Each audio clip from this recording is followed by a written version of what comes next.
अस्सलाम वालेकुम दोस्तों, मेरा नाम है नदीम। मेरे साथ इस वक्त चेरी प्राइम में पाकिस्तान के सबसे छोटे रिपोर्टर, चाइल्ड रिपोर्टर मेरे साथ मौजूद हैं, ओवैस शहजाद, जो तकरीबन पाकिस्तान के मीडिया चैनल जितने भी हमारे नामी गिरामी जो नेशनल मीडिया है वहाँ उस चैनल पर आए और इनको ये एजाज़ हासिल है कि बड़ी बड़ी सेलिब्रिटी और बड़े बड़े लोगों के साथ जो है इन्होंने प्रोग्राम किए हैं, लाइव प्रोग्राम किए हैं। अस्सलाम वालेकुम। वालेकुम अस्सलाम। कैसे हैं बेटा आप?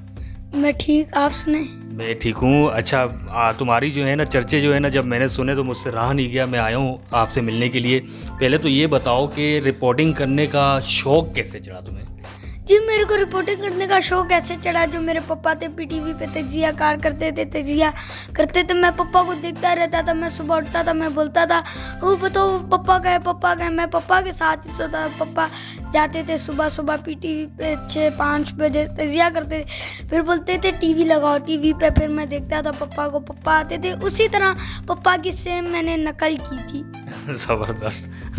इनकी बातों से आपको यकीनन अंदाज़ा और होगा कि कितने इंटेलिजेंट हैं। अच्छा, आप कौन सी क्लास में पढ़ते हैं? जी नहीं पढ़ता। अभी नहीं पढ़ रहे? नहीं, क्यों? पहले पढ़ता था मॉन्ट जूनियर में। अच्छा जी। अच्छा, मैं खैर ये तो मैं पता करवाऊंगा कि तुम क्यों नहीं पढ़ते हो। उसका एक रीज़न है, मैं आपको आखिर में बताऊंगा कि इसके साथ एक प्रॉब्लम भी मौजूद है। अच्छा, अब ये बताओ कि कौन कौन से ऐसे सहाफ़ी हैं या बड़े हो के क्या बनना चाहते हो, जो सहाफ़ी जो मतलब बड़ी बड़ी सेलिब्रिटी हैं, किन किन के साथ मुलाकात हुई है? जी, मेरी मुलाकात हुई है शाहिद अफरीदी से, हामिद मीर से, शाहनवाज दानी से, सलमान भट्ट, उमर अकमल, इमरान अकमल, इन सब क्रिकेटरों से मुलाकात हुई। सईद गनी साहब हैं, शाहनवाज दानी, सईद गनी साहब हैं। उनके पास भी मैं गया। छोटा सा था, मेरे को अवार्ड मिला। उन सईद गनी साहब ने मुझे अवार्ड दिया था। यानी कि रिपोर्टिंग का होने से मैं रिपोर्टिंग का एहसास था कि मैं रिपोर्टिंग करता था। इस वाले से छोटा सा होता था तब से मैंने रिपोर्टिंग स्टार्ट की। उस हवाले से मुझे अवार्ड मिला। वो भी अवार्ड मेरे पास अभी भी मौजूद है। चले, हम वो साथ में दिखाएंगे। और मैं अगर चाहूँ कि तुम मेरी अगर कुछ थोड़ी बहुत रिपोर्टिंग करो तो कर लोगे? जी, कर दूँगा। चलो ये लो माइक, ज़रा मुझसे कुछ सवाल करो। जी, अगर हम बात करें चेरी साहब से जो कि अभी आए हैं, अगर हम आपसे अगर इस हवाले से बात करें, रोड के जो कि आप हाल देखें, टूटे हुए, बारिशों की वजह से इतने गिर रहे हैं, पीस निकल के गिर रहे हैं, एक्सीडेंट हो रहे हैं, अल्लाह ना करे। 4 दोस्त आ रहे हैं, वो नीचे पानी के गिर गए हैं, फौत हो गए हैं, और एक माँ और बेटी थी वो फौत हो गई। उसके हवाले से आप क्या कहना चाहेंगे? क्या इसके हवाले से क्या कहना चाहेंगे आप? माशाल्लाह से पहले तो मैं आपका शुक्रिया अदा करता हूँ, और जो सवालात आपने किए हैं, बिल्कुल मैं इस बात में रत्ती भर भी जो है ना शक नहीं है कि पाकिस्तान की नहीं बल्कि कराची नहीं, पूरे पाकिस्तान की हालात जो है ना बड़े इंतहाई संजीदा हैं। रोड, सड़कें, एजुकेशन सिस्टम, आपका मेडिकल सिस्टम तकरीबन तबाह हाल है।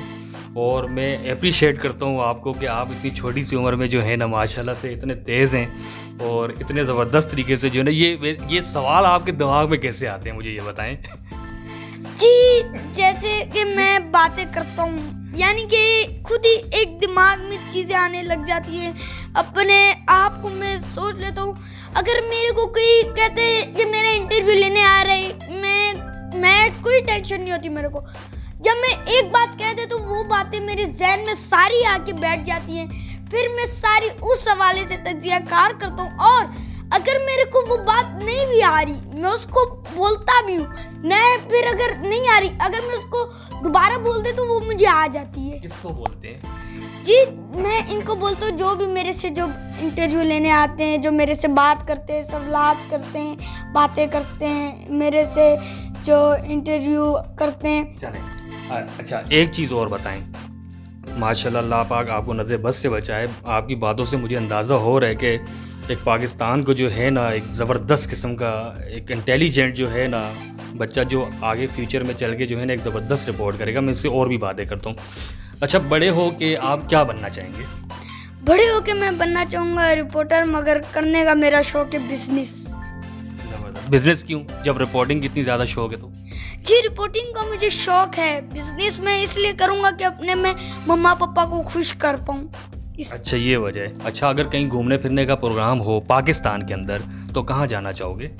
मैं जाना चाहूँगा अल्लाह के घर।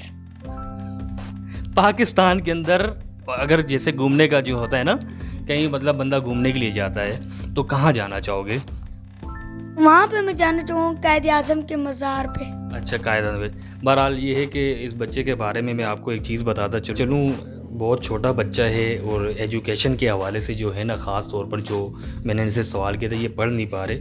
वजह इसकी ये है कि ये कैंसर के जो है ना, शायद ब्लड कैंसर है, इसकी वजह से जो है ना ये मेडिकली जो है ना तौर पर थोड़े से मतलब एक प्रॉब्लम में मुब्तला है। बहरहाल फिर भी जो है इन्होंने इसमें जो है ना काफ़ी फ़ाइट करके अपने आप को जो है ना स्टेबल किया है।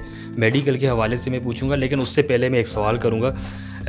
अपना मुझे एक बात बताएं, आपकी एक बहुत ज़्यादा जो है ना एक रिपोर्टिंग मशहूर है जबरान नासिर के हवाले से, तो सुना है कि उसकी आपने जो है ना बोलती बंद कर दी थी। वो बहुत बड़े सोशल एक्टिविस्ट हैं, तो आप क्या समझते हैं उसके बारे में? ज़रा मुझे दोबारा से याद दिलाएं, क्या किया था? जी, मैं ये कहना चाहता हूँ, मैं उस वक़्त भी डाल था कैनोले। उस वक़्त मैं बीच में बीमार हो गया था, कैनोले हाथ पे लगे हुए थे, गिर रहा था मैं। पापा खुद भी करते थोड़े से अक्कड़ डाले, वो अक्कड़ में बात कर रहे। मैंने उनकी प्रेस कॉन्फ्रेंस अटेंड की थी, उनमें एक गर्ल्स थी, लेडीज़ थी, वो खड़ी होकर बात करने लगी। वो बोलते आप बैठ के बात करने। चलो, मेरे को बड़ा बुरा लगा कि वो खड़ी होकर बात करी, तो इसीलिए पापा खुद उनका इंटरव्यू नहीं लेते, वो खुद अकड़ू से। तो पापा के एक आए इंटरव्यू वाले और उन्होंने बोला वैसे इंटरव्यू करो। इंटरव्यू मैंने बोला किसका करूं? बोलो मैं तो कर दूंगा, तैयार हूँ। वो बोलते जबरान नासिर का। पापा बोलते, पापा तो दुआ कर रहे थे अल्लाह इससे कि गलत ही बात ना निकल जाए, कि मुंह से कहीं गलत बात ना निकल जाए। वो फिर मैं गया, जबरान नासिर बोलते आप किस पे इंटरव्यू करोगे? बोलते ये बच्चा मेरा इंटरव्यू लेगा। मैंने बोला हाँ मैं लूँगा। तो बोलती किस हवाले से? मैंने बोला दुआ ज़ारा पे। बोलते नहीं, जो कि बच्ची का केस चल रहा है वो हैंडल करें उसको, केस को। तो बोलते नहीं, आप बच्चों भी इस पे बात नहीं करनी आपने। तो मैंने बोला चलो आप खुद बता दें किस पे करूँ। बोलते आप मुझे बाबर आजम पे करो, मुझे उसके बारे में बहुत मालूमात है। मैंने बोला बाबर आजम का कौन सा फेवरेट कलर है, कौन से कलर की उनके पास गाड़ी है, कौन सी फेवरेट गाड़ी और कौन से कलर के कपड़े पहनते, कौन सा कलर उनका फेवरेट। वो बोलते हैं वैसे ये तुम रिपोर्टिंग गलत कर रहे हो, वैसे ये तुमने मुझे पकड़ लिया, वैसे मैं बोल रहा हूँ वे तुमने पकड़ लिया, इसका मुझे नहीं सवाल पता, अब ये आप ही बताओ। मैंने बोला बाबर आजम का फेवरेट कलर ब्लैक है, फेवरेट कलर उसकी गाड़ी ओडी है, ओडी का कलर वाइट है, वो ब्लैक कलर में कपड़े पहनते हैं। वो बोलते ज़्यादा वो ग्रीन में खेलते हैं। मैंने बोला जी। फिर मैं आता, मैंने बोला आपने बहुत अच्छी अंदर प्रेस कॉन्फ्रेंस की, मैंने अटेंड की है। वो फिर देखते रहे, मैंने घूम फिर के मैं दोबारा वहीं पे आ गया। मैंने बोला जबरान नासिर साहब आप तो ऐसा लग रहा है आपने बाबर आजम जैसे कपड़े पहने हुए मुझे लग रहे। अच्छा, वेरी वेरी इंटेलिजेंट यार। मैं यकीन जाने मुझसे जो है ना इस तरह के सवालात नहीं होते हैं। इतना दिमाग जो है ना, मतलब वेल यार वेल। अच्छा, अब मुझे मेडिकल के हवाले से अपना बताओ कि क्या मतलब, मैं चाहता हूँ मेरे लोगों को पता चले कि आपके साथ जो कैंसर का एक मसला है, माशाल्लाह से आपने बचपन से ही ना 2.5 साल 3, बल्कि आपके वालिद से मुझे पता चला वो भी एक बहुत बड़े साफ़ी हैं। तो आप मुझे बताओ, मेरे नाज़रीन देखना चाहते हैं क्या क्या प्रॉब्लम रही आपको? जी मेरे को ये प्रॉब्लम नहीं, हम लोग जब फर्स्ट टाइम गए थे मेरे घुटने पे दाना बना हुआ था, उसकी वजह से मेरे बुखार चढ़ गया, 100 100 200 ऐसे बुखार चढ़ गया। हम एक डॉक्टर के पास गए, डॉक्टर बोलते इसका गला काट के दोबारा इसका जो भी अंदर से निकालना पड़ेगा, सील करना पड़ेगा, दोबारा टांके लगाने पड़े। मैं रोने लग गया। तो फिर हम लोग वहाँ पे नहीं गए, फिर पापा ने गाड़ी मोड़ी, वहीं से दूसरे डॉक्टर के पास गए। दूसरे डॉक्टर ने कहा इसको ये दवाई खिला दें, एक दवाई थी मेडिसिन की, सुबह और रात को खिला दें। तो वो हमने खिला दी। उस पर मेरे वाइट सेल हो गए पूरे, पहले मेरे 20,000 वाइट सेल थे, मेरे अंदर हो गए 12,000 वाइट सेल। फिर डॉक्टर के पास गए, उन्होंने मेरे कहा मैं आपकी रिपोर्टें जो कि आएंगी सुबह, तो रिपोर्टें हम लोग सुबह लेने गए, मेरे को साथ लेकर गए पापा, रिपोर्टें हम लोग लेने गए, बोलते कल आएंगी। हमने बोला कल क्यों आएंगी? क्योंकि जब हमने दवाई खिला दी, बच्चा निढाल हो गया, दोबारा से बच्चा गिर है, इसकी तबीयत ऐसी है, इसकी रिपोर्टें तो हमारे को दें, पता लगे।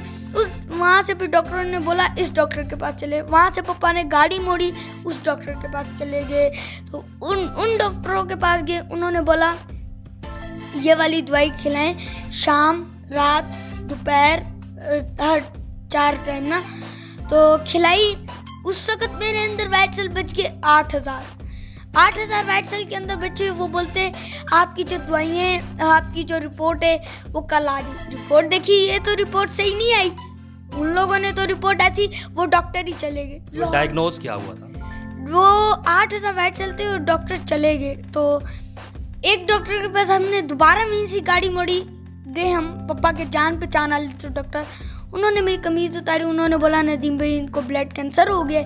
तो पापा देख के रोने लग गए। सारे थे, चाचू जी, चाचू थे, पापा थे और रोने लग गए। भाई थे वो भी रोने लग गए, बहन थी रोने लग गए। तो फिर उन्होंने बोला अगर हॉस्पिटल जाने, एक है जीना हॉस्पिटल और एक है इंडस हॉस्पिटल। इंडस हॉस्पिटल बोलते सबसे बेस्ट है, वहाँ पे आप अपना इलाज करा सकते, फ्री इलाज। मैं ये पैगाम देना, जो भी डॉक्टर हैं वो पहले पैसा सारा ठग लेते हैं, फिर बंदे को कंगला जब वो हो जाते हैं तब छोड़ देते हैं। तो इसीलिए पापा ने वहाँ से मोड़ी गाड़ी। फिर पापा घर बताया ब्लड कैंसर। बोलते नहीं नहीं नहीं नहीं ऐसे नहीं हो सकता, ऐसे रोने लगे। मैंने बोला कोई नहीं, अल्लाह की तरफ से बीमारी अल्लाह ने भेजी है। ये आपने अपने पापा को कहा? जी, पापा रो रहे थे। मैंने बोला अल्लाह की तरफ से बीमारी है, अल्लाह ने भेजी है, इसमें रोना धोना क्या, रोना धोना क्या, ब्लड कैंसर है बीमारी, इलाज तो कराना ही हमने, ऐसे रोने धोने से कुछ नहीं है। अगर मैं अपना इलाज खुद करा रहा हूँ, एहसास है मुझे, मैं इस कैंसर से लड़ूँ। और सारे घर वाले रोने लग गए मेरी बातें सुन के, ये सब करके। तो फिर हम लोग गए इंडस हॉस्पिटल। इंडस हॉस्पिटल में जाते साथ ही मेरे को चारों जगह हाथ पे किनोले लगे गए।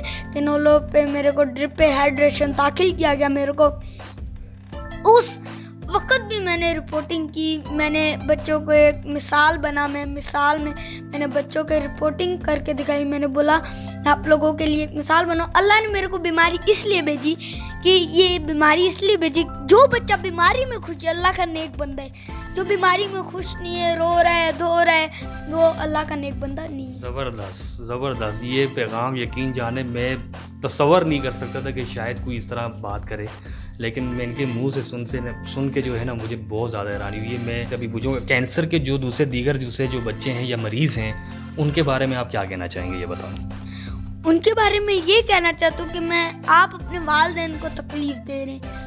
आप अगर अपना इलाज खुद करा रहे हैं, अपनी बीमारी को बीमारी नहीं समझ रहे, वो आप अपनी हिम्मत करें। जैसे मैं एक कैंसर का मरीज़ हूँ, हर भी वहाँ पे जो लोग आते हैं, मुंह का कैंसर, मैदे का कैंसर, हर चीज़ का, आँख का कैंसर, हाथ का कैंसर, पैर का। तो इसीलिए मैं बच्चों को ये कहना चाहता हूँ, बच्चे छलांगे मारते थे, नहीं हमने सुइयां नहीं लगवानी। मैं उनको ये कहता था बेटा आप रोना, आप बेशक रोगे, सुई तो आपको लगनी ही लगनी है, इसीलिए रोने धोने से कुछ नहीं है। आप आराम, बेहतर है आप सुई लगा लें। और इस हवाले से मैं आपको ये कहना चाहता था, हैंड सैनिटाइज़र, जो कि उनकी अवेयरनेस के हवाले से मैं कहना चाहता हूँ, हैंड सैनिटाइज़र लगा के रखें, मास्क पहन कर रखें। और मेरे जो पापा है मेरे लिए हैंड सैनिटाइज़र लाते, 3,000 का लीटर 1.5 लीटर मिलते है, वो पापा लेकर आते। मैं अगर पापा के साथ 1 सेकंड भी बैठ जाता हूँ, मैं जाता हूँ डबल मास्क पहन के जाता हूँ, बेशक गली गई राउंड क्यों ना, मैं सब अपना पूरा पहन के जाता हूँ। और फिर घर आके उतारता हूँ, नहाता हूँ और फिर वहाँ नहाता हूँ, पूरे कमरे में नहा धो के हैंड सैनिटाइज़र पूरा छिड़का देते, मेरे ऊपर भी लगा देते कि जरासीम। फिर मैं जाके लेटता हूँ। वो हैंड सैनिटाइज़र है, मैंने बहुत देखे, इसीलिए आप अपनी एहतियात का ख्याल किया करें और बार बार कपड़े भी चेंज किया करें। और अपने वाइट सेल जो है आप अपने एक कमरे में रहें। मेरे को भी अपना स्कूल छोड़ना पड़ा, मैं बड़ा रोता हूँ स्कूल के लिए, मुझे स्कूल जाने एक मसला है, क्योंकि मैं रोता तो मेरे मम्मा पापा रोते हैं, इसीलिए पूरे घर वाले रोते। तो इसीलिए मैं कमरा बंद करके अकेले में रोता हूँ कि मेरे जो चाचू चाची मम्मा पापा वो ना रोए। उनको देख के मुझे दुख होता है क्योंकि वो रो रहे होते हैं, इसीलिए मैं अकेले में रोता हूँ। मुझे स्कूल जाने मेरे को याद होते हैं, मैं पूरा ये बैग पहन के और यूनिफॉर्म पापा ने मेरा नया बनवाया वो पहन के पूरे घर में फिरता रहता हूँ। और इधर पापा कभी कभार ले जाते मुझे स्कूल में, मेरे दोस्तों को मिला लाते मेरे को। ज़बरदस्त। तो वैसे तकरीबन बातें हुई हैं आपकी और मेरी भी। मैं बताना ये चाह रहा हूँ कि इतनी उम्र के अंदर कोई अगर इतना मतलब छोटा सा दिमाग देखने में लग रहा है नहीं है, और वाकई में जो मैं तसव्वुर कर रहा था, मैं सोच रहा था वही चीज़ निकले, यानी कि मेरी सोच से कहीं ज़्यादा मतलब। तो अवैस शहज़ाद आपसे मिलकर मुझे बेहद खुशी हुई है और उम्मीद के साथ कि अल्लाह पाक आपको सेहत दे और जो आपके ख्वाब हैं अल्लाह पाक उसको पूरा करे। बहुत शुक्रिया जी।